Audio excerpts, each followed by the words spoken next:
विद्यार्थियों, good night, जय श्री कृष्णा।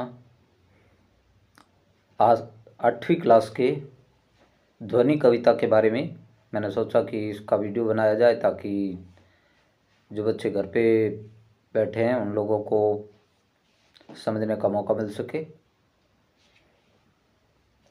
और देखिए विद्यार्थियों, ध्वनि का अर्थ होता है आवाज़।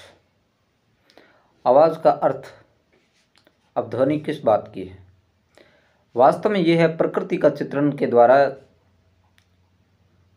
इसके कवि का नाम है सूर्यकांत त्रिपाठी जी, और उन्होंने प्रकृति से संबंध जोड़ करके और युवा पीढ़ी को समझाना चाहा है। यानी प्रकृति जिसके अंदर आप जानते 6 ऋतुएं होती है। कितनी ऋतुएं होती है? 6।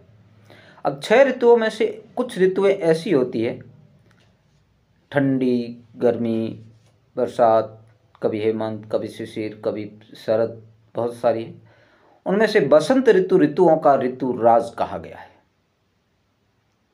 केवल प्रकृति में ही बसंत नहीं आता, हमारी जिंदगी में भी बसंत आता है। और बसंत होता है, आप जानते हैं, किशोरावस्था, यानी जिस समय हमारे अंदर अपार शक्ति होती है। और उस समय अगर हम अलसाए हुए बैठे रह जाते हैं तो क्या होता है जानते हो?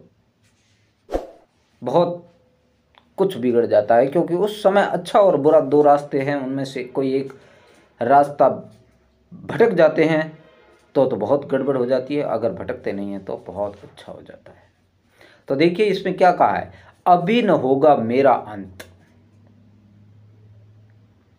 प्रकृति के चित्रण में युवा पीढ़ी को समझाते हुए ये कहा है कि आलस छोड़ दो, उत्साह और जोश भर के कहो कि जीवन का आनंद लो। अभी तुम्हारे अंत का समय नहीं आया है, तुम्हारे अंत का समय अभी नहीं आया है। मेरे वन में मृदुल बसंत, यानी मेरे जंगल के अंदर, मेरे इस वन इस जीवन को कहा गया है। मृदुल बसंत यानी ये महक भरी, खुशबूदार, सुंदर ये बसंत, फूलों से लदा हुआ बसंत आया है जिसमें केवल मादकता भरी है। और कहा है जोश के साथ इस जीवन को आनंद लेना है। लेकिन कवि इस प्रकृति के माध्यम से सब कुछ बताना चाह रहा है कि प्रकृति में क्या हो रहा है। दोस्तों सचेत रहें कि प्रकृति बहुत कुछ देती है, लेकिन उसके बदले में हम क्या दे रहे हैं। बसंत ऋतु आती है, फूलों से लद जाते हैं, सब कुछ हो जाता है। वैसे हमारे जीवन में भी बसंत होता है, जवानी और किशोरावस्था, जिसके दौरान अपार शक्ति होती है। लेकिन उस शक्ति का उपयोग कैसे किया जाए और सार्थक कैसे किया जाए, उस शक्ति को अच्छी तरह से उपयोग में लेना आना जरूरी है। तो क्या कहा, अभी न होगा मेरा अंत, क्योंकि अभी मेरा अंत नहीं होगा, क्योंकि मेरे जीवन में अभी अभी तो आया है, बहुत ही मृदुल बसंत आया है, और इस बसंत को मैं व्यर्थ नहीं जाने दूंगा। हरे हरे ये पात किसको क्या है? पत्ते, हरे हरे पत्ते आए हैं, यानी नया खून, नया जोश और उमंग भरी हुई है अंदर।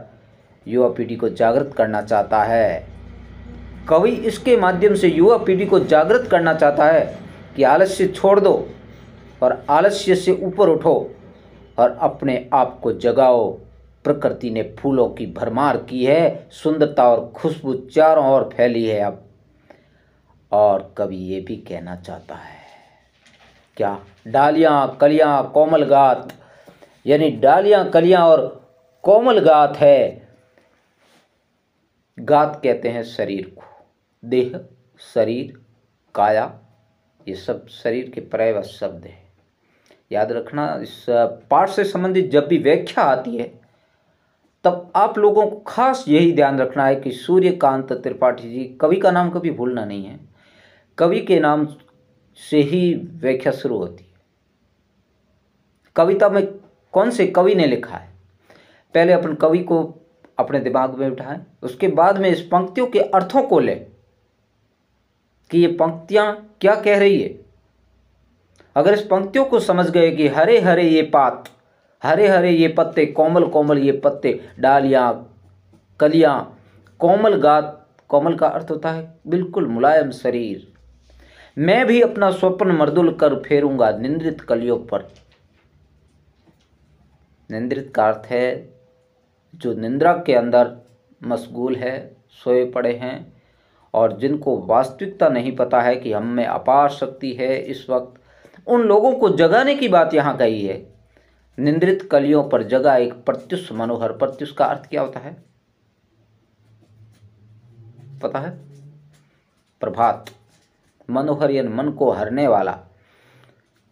तो इन सब के ऊपर मैं हाथ फेर कर इन सब को जगा दूंगा।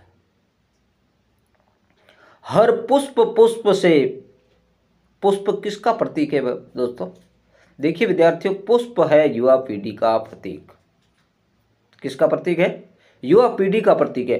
तंद्रालस, जो निंद्रा के अंदर आलस में, नींद में अलसाए हुए पड़े, उन सब की लालसा खींच लूंगा मैं, यानी उसका आलस्य खींच कर उसमें नया जोश और नई उमंग भर दूंगा मैं। देखिए विद्यार्थियों, जब भी कर्म करें, आप तो जानते हैं कि जब तक शक्ति अपार है हमारे शरीर में, तब तक जितना हो सके उतना काम कर ले। और इस जीवन को सार्थक बनाने का सबसे अच्छा समय होता है किशोरावस्था और युवावस्था। जो जो हमारी उम्र ढलेगी, जो जो ये बसंत हमारे जीवन से चला जाएगा, फिर केवल पछतावे के सिवाय हाथ कुछ नहीं लगेगा। केवल हाथ मलते रह जाएंगे, केवल पछतावा हाथ लगेगा। इसलिए कवि महोदय युवा पीढ़ी को जागृत करना चाहता है कि आप अपने समय को और आप अपनी जिस अवस्था में अभी है, आपके जीवन में जो बसंत आया हुआ है, उसका सदुपयोग कर लें और अपने जीवन को सार्थक बना दे। आलस्य त्याग कर नए उत्साह और नए जोश के साथ और उत्साह और साहस के साथ में अपना जीवन का आनंद ले और कुछ शुभ कर्म करें। दोस्तों, अपने नव जीवन का अमृत सहर्ष सींच लूंगा। नए जीवन की शुरुआत अमृतत्व यानी अमृत सींच करके एकदम अमृत प्रदान कर देंगे, यानी मौत से डरने की जरूरत नहीं है। जब जीवन में बहुत कुछ करना है और हर दिन ये लगना चाहिए मेरा अंत नहीं, मुझे बहुत कुछ करना है, मुझे बहुत कुछ करना है। केवल अंत की कामना तो वो करता है जिसके जीवन में नकारात्मक भाव हो और जिसके जीवन में केवल निराशा भरी पड़ी है, जो आशाओं से भरपूर है, उत्साह से भरपूर है, जोश और उमंग से भरपूर है। वो कभी नहीं सोचता कि मैं मर जाऊंगा, मेरा अंत हो जाएगा, भला मुझे क्या करना है। नहीं दोस्तों, अपने जीवन को आशावादी बनाए रखना, आशाओं से जुड़े रहना है, तो फिर इस तरह से काम करना है अपने जीवन में अमृत सहर्ष, यहाँ हर्ष सहित। आप जानते, जिस अक्षर के आगे कोई नया शब्द जुड़ करके और शब्द में परिवर्तन कर दे, उसे क्या कहते हैं? उपसर्ग। हर्ष इसका मूल शब्द है और स इसमें उपसर्ग है। उपसर्ग और प्रत्यय के बारे में भी एक वीडियो लेके आऊँगा, बड़ा शानदार। क्योंकि अगर आपको लगातार इस वीडियो से जुड़े रहना है और लगातार पढ़ाई से अपना हित रखना है, तो नए नए वीडियो आपको मिलते रहेंगे, जिसके अंदर और भी ज़्यादा अच्छी तरह समझा करके और कुछ बताया जाएगा। द्वार दिखा दूंगा फिर उनको, है मेरे यहाँ अनंत, मेरे वहाँ, मेरे वे जहाँ अनंत। मैं उनको द्वार दिखा दूंगा सफलता का, और उसकी सफलता किस द्वार पे है, उस द्वार को दिखा दूंगा। ध्यान रहे दोस्तों, ऐसा द्वार जहां सफलता ही हो लेकिन असफलता जरा भी ना हो। अनंत, जो कभी अंत ना हो, जिसका अभी न होगा मेरा अंत।